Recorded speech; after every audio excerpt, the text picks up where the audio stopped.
and try to make you care? I don't know. I don't know. Good job. Good job, Sony. You broke Matt. You broke. I can't even process what their plan is.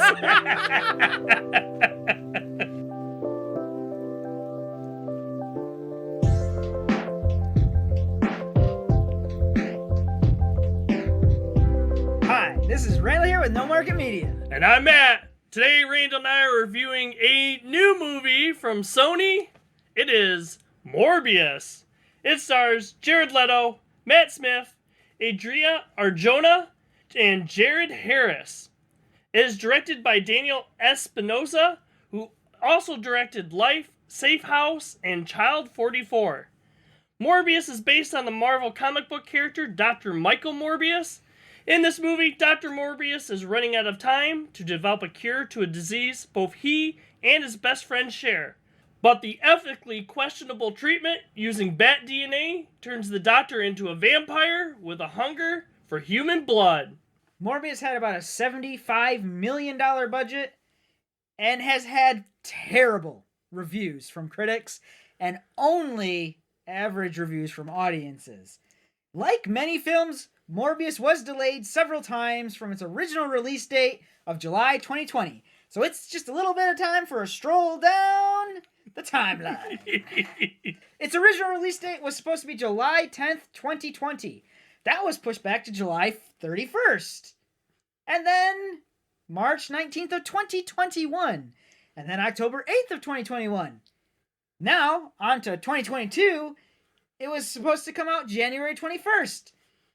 And then January 28th. Before finally being pushed back to its current April 1st release date. I'm just gonna come out and say it. This movie stinks. Michael, what have you done? Honestly, I didn't have much enjoyment in this movie at all, and I wasn't really invested in anything in the story and stuff too. You know, I will say that the good things about this movie do stick out, but the reason is because there's so few.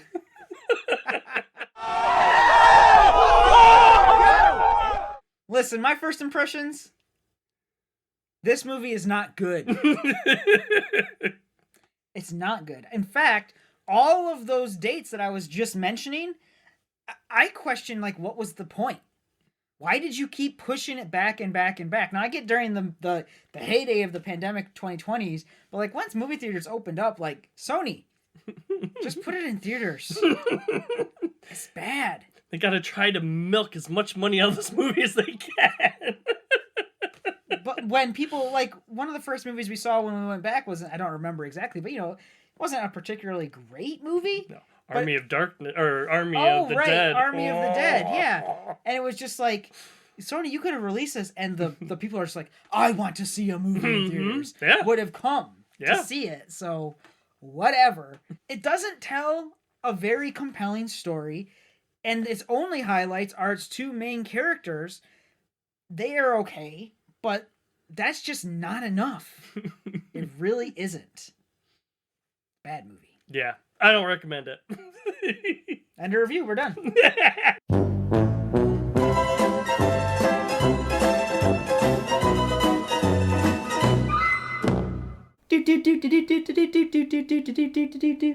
The plot of Morbius. Just looking for a cure for this blood disease. Admirable. Something goes wrong. Okay, fine. Bruce Banner did something similar. This happens. But it's all downhill from there. It's just that whole anti-hero thing. Yeah. I don't want to be the hero. Oh, my best friend who shares this disease somehow knew exactly which vertebrae to put the... Spoiler! It doesn't matter. It's so stupid. So he gets the cure and becomes a vampire himself, and...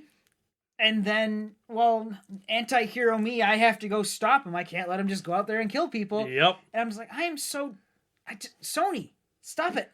Yep. You're all in on these, bad guys who you want them to be good guys. Disney is also in this realm with like Boba Fett and the like. But it's like, they're bad guys. In the comics, they're bad guys. Yep. They can have sympathetic storylines, but they're still bad guys. Yep. You know? And this story does not do it for me.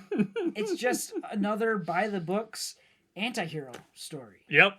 I'll go a little bit on that too when we talk about genre aspects, but me, instead of like looking at the story, I guess I would just say how they like tell the story. There's a lot of exposition in this movie. And it is not interesting. Exposition. It's boring. So I'll give a little bit of example. A lot of this is done by our main character speaking into a recorder off to like an angled shot. Like I am right now. I'm not talking to you in the camera. I'm talking off to some kind of like angle. It's not interesting. It's boring. Now, how you could do it differently, like I'll give you 2 examples. We could go with like The Martian, where we have, Matt Damon actually talking to the, camera, and actually you see his reflection and different stuff. It's actually interesting. But heck, if we want to go with, let's go with superhero ones. Yeah, I know, Randall and I, we like our Marvel movies. But heck, even when we have Tony Stark and Iron Man doing all the machine and stuff too, we actually have interesting parts, to the exposition, not him just like spilling out, oh, well, I'm doing this with this machine. Oh, I'm doing this with this machine kind of thing. That's what we get in this movie, and that's where a lot of the story comes. We're just told stuff. I'll one-up your geekdom. And I'll say the original Raimi Spider-Man. Yeah. When Peter Parker's figuring out his powers and everything, that's a fun scene to watch. Yep. Without having to go over the exposition of, I'm super strong and I got web shooters. Yeah. The way they did it could have been more interesting. Yep. Yep, definitely. Honestly, Matt Smith's Milo is really the only character I care about in this movie. And I'll tell you why. Because I think Matt Smith might have been the only actor that actually like fully embraced like the character that he was given kind of thing. And that kind of plays on to his actual character. It's all about embracing who you are. Just accept who you are. So Matt Smith did a really good job of doing that. He is someone who's actually having, I get, fun with this movie. Like, we have another, like, detective or whatever who tells jokes, but I don't know that he's having fun. Like, his role is to tell jokes. His role is to tell the flattest jokes. Yep. Straight-faced as he can. And everyone else, all the other characters are just, full-on serious all the time. Like, even Jared Leto's, like, I guess they're supposed to be jokes. I mean, you've seen him in the trailer. They don't really come off as jokes in the film. Who the hell are you, Matt? I am Venom. I'm just kidding. It's Dr. Michael Morbius at your service. So Jared Leto does a fine job as Morbius. I don't think that this is like his fault. I think there's problems with the script. I think there's problems with originality. Matt Smith's character is by far the most entertaining to watch and probably the best acted of the bunch. The biggest gripe is that they have a cast that includes well-known actors, including Jared Harris, and they just give them nothing important to do. There's nothing that's really done by any of these other characters that matters. You got straight up DID in our main female character. She's not really a protagonist, I guess, but all she does is she gets something from the lab. It's like, all right, that's it. She's done her thing. I guess Michael couldn't possibly have used his superpowers to go back into the lab and get it himself. That'd make too much sense. So yeah, it's just a joke. Like, you have these 2 pretty okay characters, and the rest of the cast just doesn't matter. I think a big part of that too, and the reason it doesn't work, is I don't think we actually build relationships organically. Like the Matt Smith Morbius one, Jared Leto's character, Matt Smith's character, that is the only one where we actually build stuff throughout the movie. Now, granted, I would argue that they become best friends way too quick at the beginning, and it's kind of a cut from the tone of the movie where, Morbius just all the other Milos basically don't matter. But all of a sudden now we're best friends, now after I just gave you this big speech. But yeah, our big relationship, you're talking before about, our main, good guy and, you know, the love interest, like, I don't buy it. Like, it's another one of those exposition dumps where we talk about history that we had instead of actually really building that on screen. All right, so for me, this is a Marvel movie that's living outside the MCU. It doesn't match the tone that you expect from most of an MCU movie, and it's trying its hardest to not be a clone of like other movies and failing miserably at it. It's like, I don't want to be exactly like Venom. Well, let's see here. Main character is an anti-hero who should be a villain, and a main antagonist who's the same. Yep. Sounds an awful lot like Venom to me. Except for it's nowhere near as entertaining as Venom. Yes. Like, I would... If this were at least as good as Venom, I could be like, okay, you know, like, I didn't think Venom was particularly great by any means, but I'm like, you know, fine, I can watch it. This just, like, this does not have that Marvel joking, funny feeling to it at all. Yeah, I didn't know exactly how to, like, categorize it. I mean, a lot of people were saying, like, superhero film, but it's not. Like you said, he's more of an anti-hero kind of thing. He doesn't save anyone in this movie. Who does he save? He kills everyone. Yeah, there's, like... but, like, it's not like he's killing bad guys to save good guys, really, either. Like, you know, the big baddie, Matt Smith or whatever, I mean, he just kind of, like, takes him out. I don't know if he's really taking him out to really, like, save people. The one person that we actually, I guess, kind of get saved is when the girl he has to put into a coma when he's a doctor and is immediately distracted by the breakthrough of the mouse on the other thing. Like, this is not a hero film at all. That's a good point. Can it be an anti-hero film if they don't end up being a hero?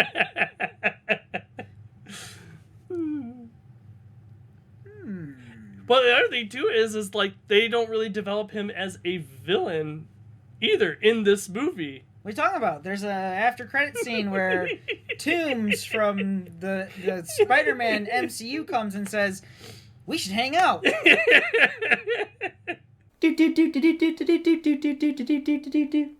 What brings us right into my didn't see coming is a character who we see in the trailers having an impact supposedly in this movie isn't actually in the movie at all and is in after credit scenes that are just to tie it to other properties and try to make you care. I don't know. I don't know. Good job. Good job, Sony. You broke Matt. You broke. I can't even process what their plan is. All right. I want to say to anyone who's a longtime viewer, you already know this, but maybe if you're newer and you're getting this far along, Matt and I write our didn't see it comings. We write our entire reviews pretty much separate from each other. But here's the thing that I'm looking at his screen and I'm looking at my screen. And we are both mentioning the trailer. It's almost as if, like, the marketing tool doesn't really give you a good idea of what the movie is. My didn't see it coming was just how much I feel like this movie was misrepresented by its trailer. This movie had pretty strong trailers, in my opinion. I thought that, like, oh, this is kind of interesting. I'm interested to see what happens. I see Jared Leto's character walk by the poster of Spider-Man that says murderer on it, and it's Tom Holland's Spider-Man, and then you have Michael Keaton's Vulture show up, his character, and say, "Hey, Dr. Morbius." What's up, Doc? And neither of those scenes are in the movie. Like, those two things that are shown in the trailer are literally not in the movie. And I'm like, so you're trying to tie this in with, like, the Sony Spider-Man universe and the MCU with, like, the multiverse stuff that they did with Venom, except for they did it better because it's just, you know, at the end of Homecoming, or No Way Home, he's just, like, trying to just process what the heck happened, and then a little bit of Venom gets left behind. You're like, that's better. But in this one, Toomes is just left, like, he, like, pops into this universe. Yes. And he doesn't get pulled back. He's like, he just Staying there. I'm like, wait, that doesn't make... So Doctor Strange's spell at the end of No Way Home didn't work? I don't know. It didn't work all the way. Because part of Venom stayed, but like a whole person Yep. went to a different universe. Yep. I feel lied to. That's what I didn't see coming, honestly. So my conclusions, I wouldn't even bother seeing it. Like, straight up. The action is really sloppy. The CGI, I kept thinking to myself, what is this, 1997 Buffy? Like, these vampires look like, except for the faces are so obviously CGI. Mm-hmm. The story's not interesting. There's not enough interesting characters. There's just not enough glue holding this together to make it worth seeing, in my opinion. Me, I would echo that. I did not have high expectations going in this film, and it didn't even meet my low expectations of this film.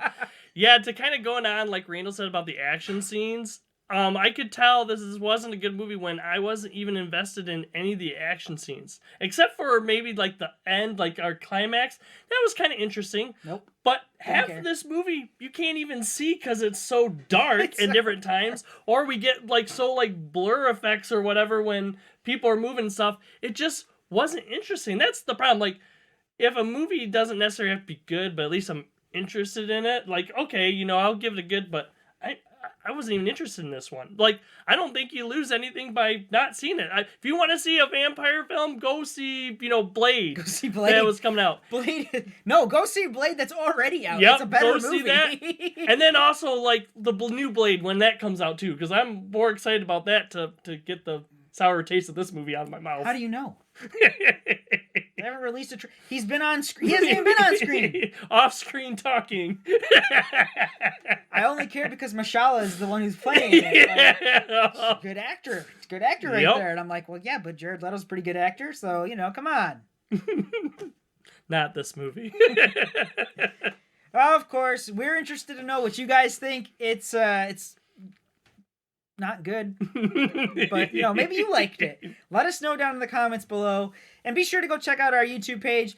We got other new movie reviews, flashback movie reviews, some TV series reviews, and of course some deeper dive discussions. We also have a Facebook page. We post on there a day before our videos come out to let you know the top of the next video. We also post from some of our other fandoms. If you don't have a Facebook page, don't worry about it. Just be sure to go to our YouTube page. Our videos come out regularly. We got tons of stuff for you to check out there. For now, I'm Matt with No Market Media. Have a good day, everyone. And I'm Randall. I'll see everyone next time. Next time on No Market Media.